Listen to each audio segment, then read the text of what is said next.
चांद सितारे फूल शबनम नीले आसमां, सागर पर्वत करते बखान तेरी जलाल की। चांद सितारे फूल शबनम नीले आसमां।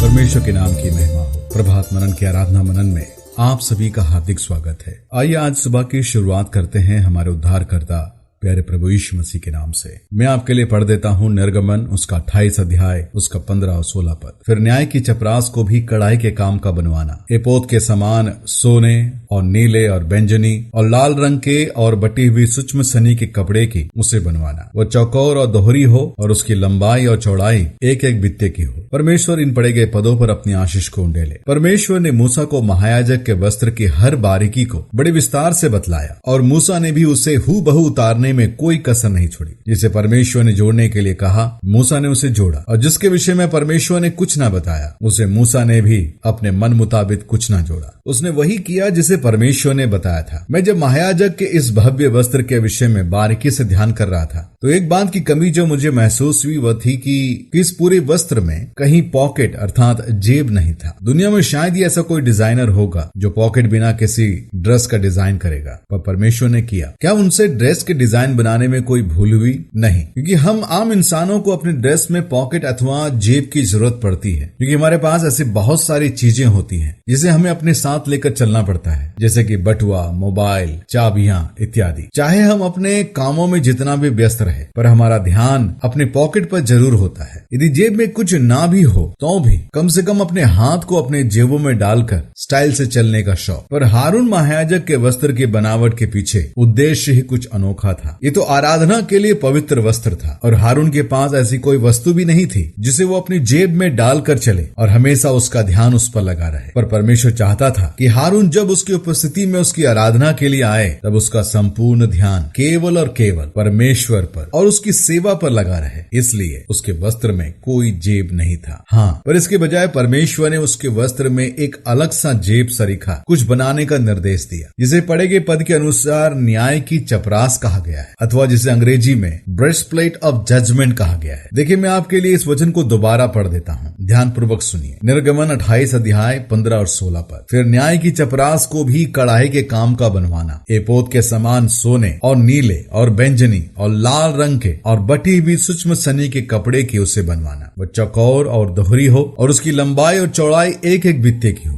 परमेश्वर कहता है कि वह चौकोर और दोहरी हो और उसकी लंबाई और चौड़ाई एक एक बित्ते की हो। It shall be double into A square, लगभग एक अलग सा जेब, छोटे थैले के समान। इसका पूरा विवरण निर्गमन 28 अध्याय 21 से 29 पदों में दिया गया है। पढ़े गए पद के अनुसार इसे न्याय की चपरास अथवा ब्रेस्टप्लेट ऑफ जजमेंट कहा गया है। न्याय ऐसा क्यों कहा गया था? फिर यदि हम निर्गमन 28 अध्याय उसके 30 पद को पढ़े तो इसका उत्तर हमें वहां मिलता है। और तू न्याय की चपरास में उरीम और थुमीम को रखना, और जब जब हारून यहोवा के सामने प्रवेश करे तब तब ये उसके हृदय के ऊपर हो। इस प्रकार हारून इजराइलियों के लिए यहोवा के न्याय को अपने हृदय के ऊपर यहोवा के सामने नित्य लगाए रहे। उरीम और तुमीम ये ऐसे दो बहुमूल्य पत्थर थे जिनके द्वारा परमेश्वर अपनी इच्छा अथवा न्याय को अपने लोगों के मध्य प्रकट करता था। ये कुछ परमेश्वर का यस या नो को समझने जैसा था, जिसका उपयोग पुराने नियम में कई बार परमेश्वर की इच्छा को जानने के लिए किया गया था। उरीम और तुमीम ये दोनों पत्थर हारून के इस जेब में रहते थे, इसलिए इसे न्याय की चपरास अथवा ब्रेस्टप्लेट ऑफ जजमेंट कहा गया है, अर्थात परमेश्वर के न्याय को समझने का एक जरिया। यदि हम इसके बनाए जाने के मुख्य उद्देश्य को जाने, जिसकी चर्चा निर्गमन 28 अध्याय उसके 21 में और 29 में किया गया है। ध्यान दे, निर्गमन 28 अध्याय 21 पर, और इजराइल के पुत्रों के जितने नाम हैं उतने मणि हो, अर्थात उनके नामों की गिनती के अनुसार 12 नाम खुदे, 12 गोत्रों में से एक एक का नाम एक एक मणि पर ऐसे खुदे जैसे छापा खोदा जाता है। उसका 29 पद, जब जब हारून पवित्र स्थान में प्रवेश करे तब तब वह न्याय की चपरास पर अपने हृदय के ऊपर इजराइलियों के नाम को लगाए रहे, जिसे यहोवा के सामने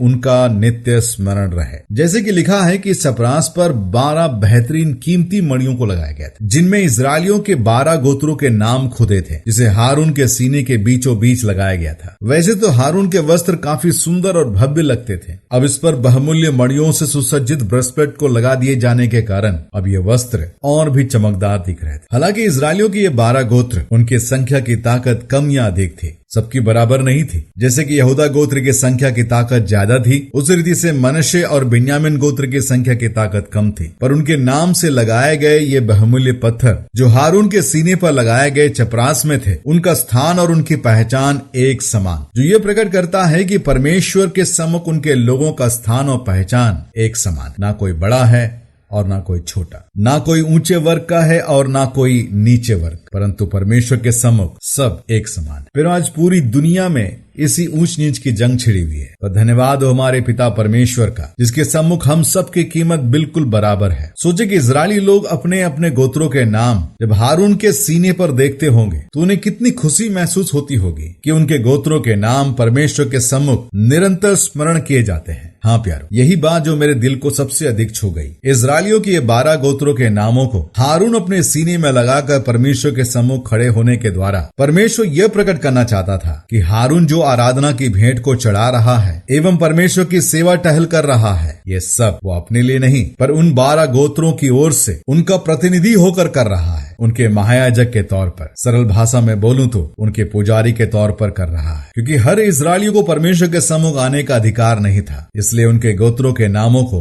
अपने सीने पर लगाकर परमेश्वर के कहे अनुसार हारून परमेश्वर की सेवा टहल कर रहा था। बिल्कुल इस रीति से आज हमारा उद्धारकर्ता प्रभु यीशु मसीह एक महायाजक के तौर पर पूरे संसार भर के उसके लहू के द्वारा छुड़ाए गए लोगों की ओर से एक प्रतिनिधि अथवा एक महायाजक के तौर पर परमेश्वर पिता के सम्मुख मध्यस्थता का कार्य कर रहा है। हाँ, पर एक बात, कई बार महायाजक हारून अपने लिए भी परमेश्वर से क्षमा याचना करता, क्योंकि वो भी तो एक आम इंसान था, उससे भी भूल चूक हो जाती थी और परमेश्वर की क्षमा की आवश्यकता उसे भी थी। पर हमारा महायाजक प्रभु यीशु मसीह, जिसके विषय में इब्रानियों का लेखक कहता है, इब्रानियों की पत्री 7 अध्याय 26 से लेकर 28 तक, क्योंकि ऐसा ही महायाजक हमारे योग्य था, जो पवित्र और निष्कपट और निर्मल और पापियों से अलग और स्वर्ग से भी ऊंचा किया हुआ हो। और उन महायाजकों के समान उससे आवश्यकता नहीं कि प्रतिदिन पहले अपने पापों को और फिर लोगों के पापों के लिए बलिदान चढ़ाए, क्योंकि उसने अपने आप को बलिदान चढ़ाकर उसे एक ही बार निपटा दिया। क्योंकि व्यवस्था तो निर्बल मनुष्यों को महायाजक नियुक्त करती है, परंतु उस शपथ का वचन जो व्यवस्था के बाद खाई गई उस पुत्र को नियुक्त करता है, जो युगान युग के लिए सिद्ध किया गया है। हमारा महायाजक प्रभु यीशु मसीह, जो सिद्ध महायाजक है, जिसके द्वारा हम बड़े हियाव से पिता परमेश्वर के सम्मुख अपनी आराधना की भेंट को चढ़ा सकते हैं। यही वजह है कि हम हमेशा इस लाइन के साथ अपनी आराधना को समाप्त करते हैं कि आराधना प्रभु यीशु मसीह के नाम से चढ़ाते हैं। इसे सुन और स्वीकार करो। ऐसा करने के द्वारा हम अपनी आराधना की भेंट को हमारे महायाजक प्रभु यीशु मसीह के हाथों में अर्पित करते हैं, जिसे वो पिता परमेश्वर को समर्पित कर देता है। इसी प्रक्रिया को परमेश्वर हारून की सेवकाई के द्वारा प्रकट कर रहा था। तो आइए इन्हीं विचारों पर मनन करते हुए उसकी महिमा करें, अपने महायाजक का जय जयकार करें। हम इस विषय को आगे भी जारी रखेंगे। परमेश्वर के नाम की महिमा आप सबको मेरा जय मसीह। ये हमारे यीशु खुदावन स्वामी जहान के महिमादर सबके लायक तू ही है सदा। चांद सितारे फूल शबनम नीले आसमान, सागर पर्वत करते बखा तेरी जलाल की।